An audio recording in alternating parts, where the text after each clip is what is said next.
boy P. Rouse in the building. Back with the homie. Hey, what's up, everybody? This is Micah, a.k.a. CMS in the flesh. And together we are... The Purple Underground. Yo, what's up, kid? Not much, man. Still trying to get over this cold. Lord have mercy. I'm about, I'll say about 80%. So I'm almost there. Yo, man, take some Robitussin. But anyway, look here, man. We got some news about the brand new Halloween movie coming out this October, the 11th, I think. Is it the 11th? I thought it was October 19th. Okay, whatever. It's coming out in October. Yeah, it's in October. Right. So, you know, I mean, it looked like it's going to be pretty damn good, man. You know what I'm saying? Being the Halloween connoisseur that I am, I'm confused about some things, man. Yeah. I'm confused about some things. Like, okay, if you remember the first Halloween, which undoubtedly I feel like is the greatest horror movie of all time. You know what I'm saying? Right. No competition with that. I feel like John Carpenter was a genius, and his whole team back then, they did that. But in the first movie, there it is. In the first movie, they never extended edition said that Laurie Strode was his sister. Right. So when they did the next one, Halloween 2, I think in 1980, 81. Then all of a sudden, that's his sister, right? Right. Okay, now, Halloween 3, we don't even talk about that Season of the Witch. Whatever, let's pass that, skip that. I still need to see that, but...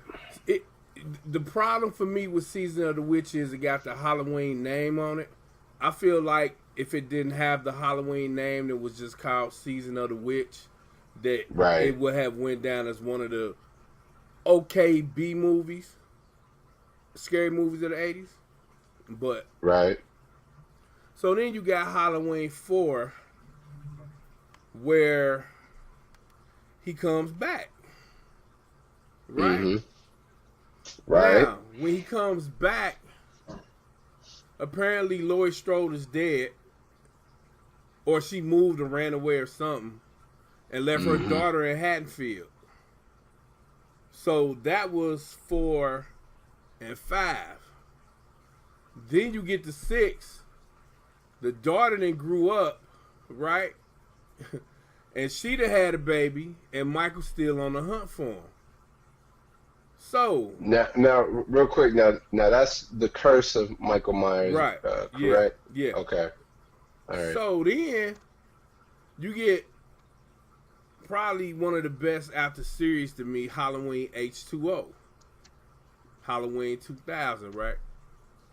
So they bring back Laurie Strode. She working in Cali, and now she got a son. Okay, you know what? That's cool, fine and dandy. Now then, you get Resurrection, which was okay. It was all right, I guess. You know what I'm saying? And she get killed in the beginning. Right? Right. That's correct. Those are the first movies, like they wasn't consistent at all. But I can see where they told like standalone stories, like 1 and 2, 4, 5, 6. You know what I'm saying? H2O and Resurrection. You see what I'm saying? They told standalone stories. But if you taking it like, let's say, Nightmare on Elm Street, they pretty much followed each other up except for that new Nightmare bullshit. Even like the Friday the 13th. You know what I'm saying? They were, you know what I'm saying, pretty much in order. Now, but then you get Rob Zombie.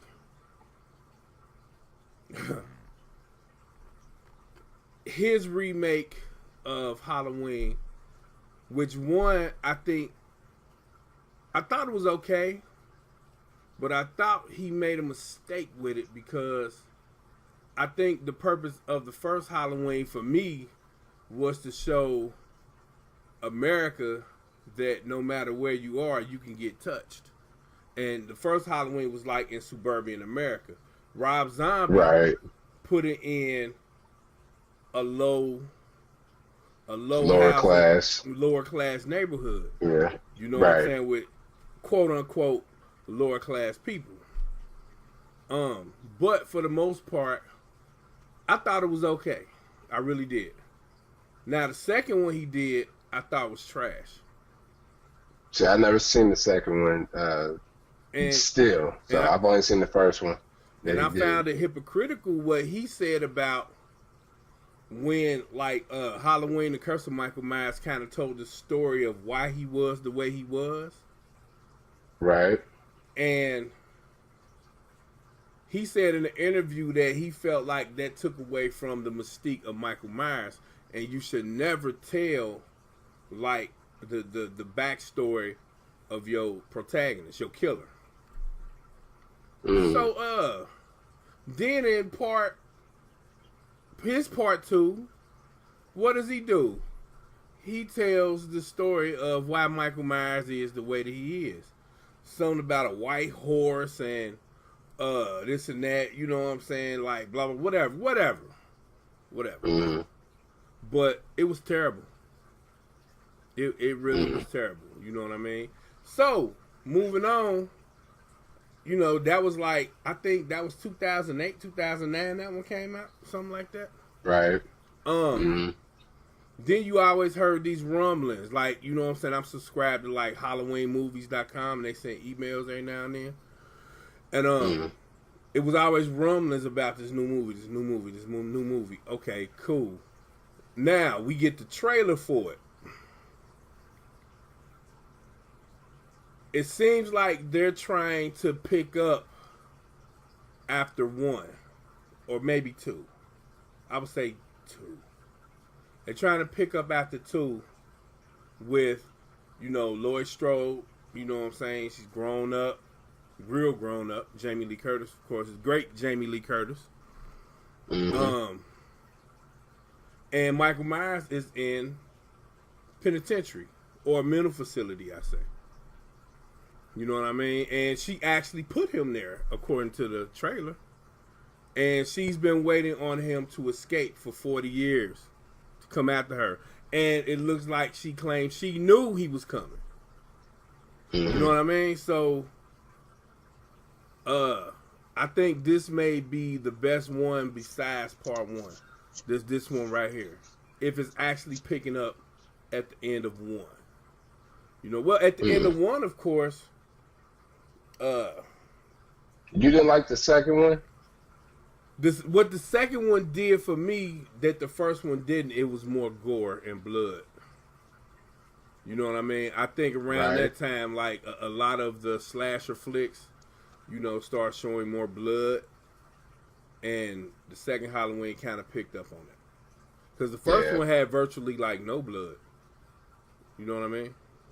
No, it really didn't. So, what you think about the trailer, man? I thought it looked pretty good.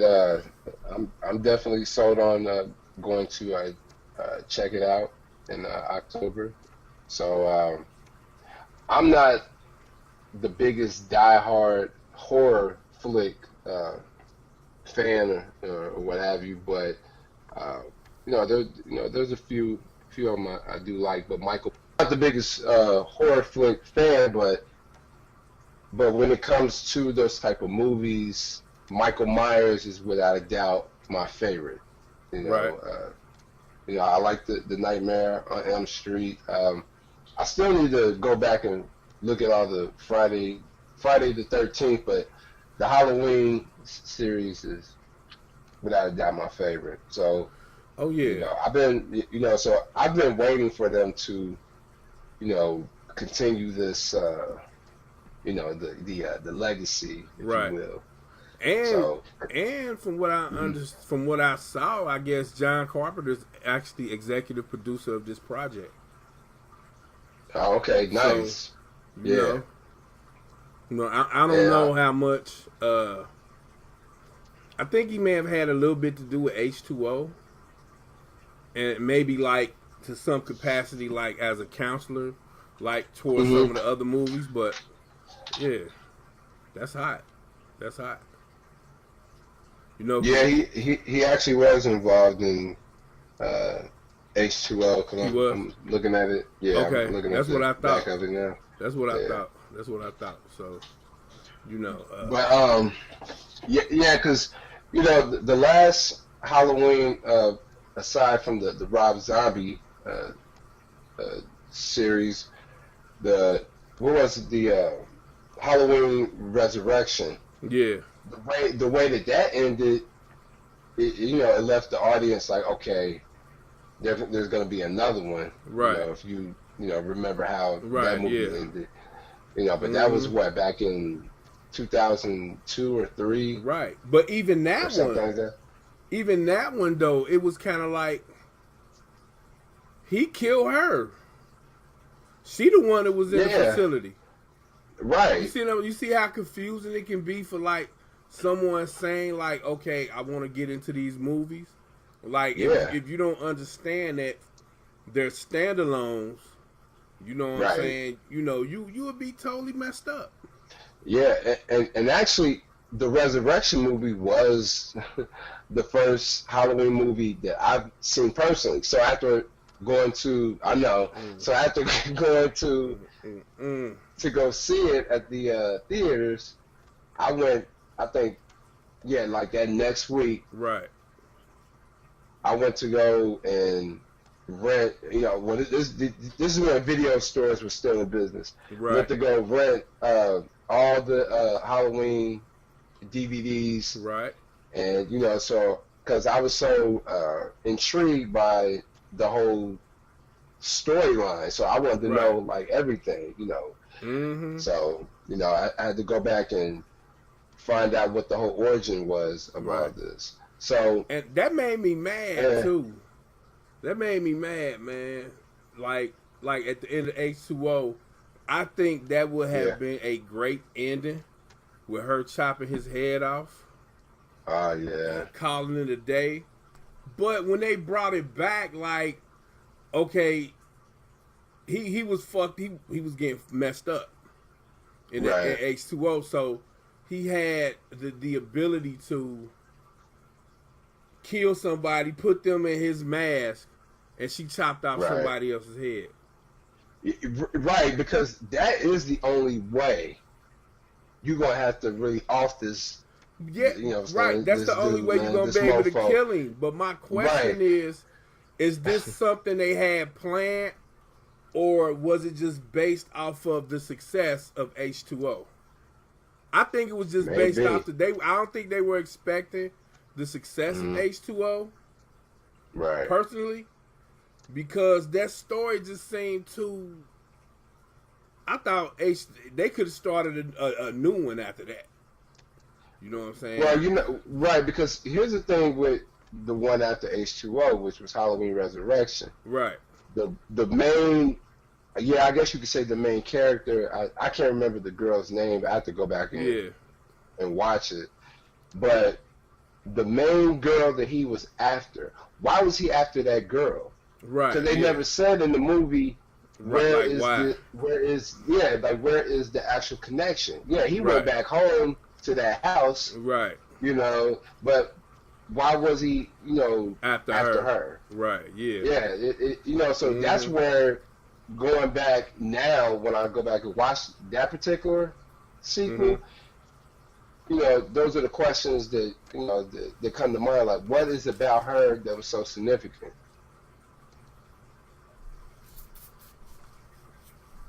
Yeah, man. Anyway, yeah, for sure. I mean, okay, that Febreze, boy, that shit smell good, nigga.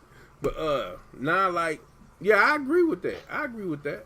Right. And I don't think it really was no necessary connection, like a family connection. You know what I mean? I don't know. But here's the thing. Out of all those movies, everybody he went after was related to him. Yeah. Right. But then what made me really mad, like Richard Pryor, you know what made me really mad? Is when Busta Rhymes was doing Kung Fu on Michael. Come on, man. Look, are you serious? Are you serious? Did y'all just do that? Like, Yeah. come on, man. I think Resurrection was the worst of them all. Well, you know what? The last time I watched it, and I watched it from your perspective, and Right. So I said, you know what? I actually see what he's talking about now. Right. It does seem a little bit more comical. Yeah. So I mean, you know, and not on and on another note, the unreleased, the producer's cut of Halloween 6, The Curse of Michael Myers, which I think is called. I still need you to. You still need to let me see that. Halloween 666. Yeah. 666 was by far better than The Curse of Michael Myers because they cut a lot out of that movie.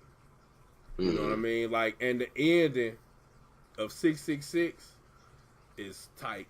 It's tight. It's tight. But that's another video when I get you that movie. That's another video. Yeah. That's another video. Yeah, I gotta see that. Yeah, so but back to what I was gonna say about it, that probably if they would have released 666, that probably would be my second favorite Halloween movie. Oh, okay. It's that type. It's that type. Yeah. So you know. Yeah, well this new upcoming movie I'm down to go check for it. So Yeah, for sure. Oh yeah, we definitely going to see that. You know, like I said, I thought the trailer was off the chain. Yeah. It was top notch shit. You Oh know yeah. what I mean, yes, sir. I think, and it's also like, who else would you get besides Jamie Lee Curtis? You know what I mean? Right. Like, you killed her off in Resurrection. You got to bring her back at some point. So if this movie is like a pickup from 1 or 2, I totally get it. Right. Because see, go ahead. I'm sorry. Because you got to tie up them loose ends, man. You got to tie them loose ends up.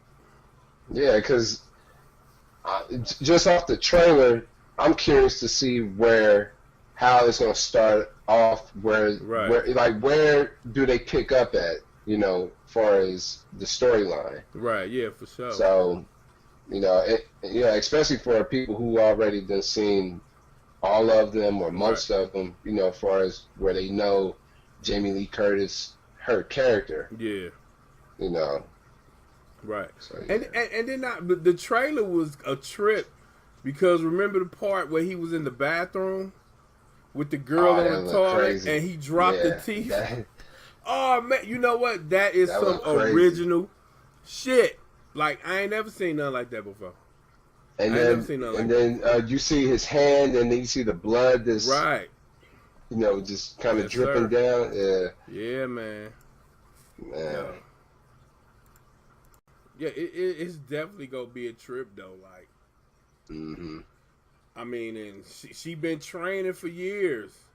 I wonder what that when that cabinet moved and somebody went downstairs. I wonder is that like her little underground workshop, her weapons workshop. Like her Fallout Center and shit. Probably. Like I think it's gonna be bomb. I think it's gonna be bomb. Yeah. I mean, you can see her just taking target practice. Like she's ready to. That's what I'm saying. Like I mean. I don't know what it's gonna look like in the movie, as far as like what kind of weapons, what kind of arsenal she gonna have. But for someone like Michael Myers, you gotta have some heavy arsenal to off him. Yeah. So what you think about the mask though? The mask was, I mean, it almost looked like the replica of the original. So what if it's the actual mask and that's just how it's aged over time? Yeah. Hey man, I think if that's the case, I think that's a good idea. Like, I mean, for real. I mean, because like the mask, from what I remember from the Rob Zombie movie, it was just okay. It wasn't the same. Right. So. Yeah, man. Yeah, that's gonna be crazy. I can't wait, man. I am excited. Yeah, I am same excited. here. So, all right, we're gonna go ahead and wrap this up. You know what I mean? This your boy P. Ross in the building with the homie. And this is Micah, aka CMS. And And we together are the Purple Underground. Peace, y'all. Halloween Peace. 2018.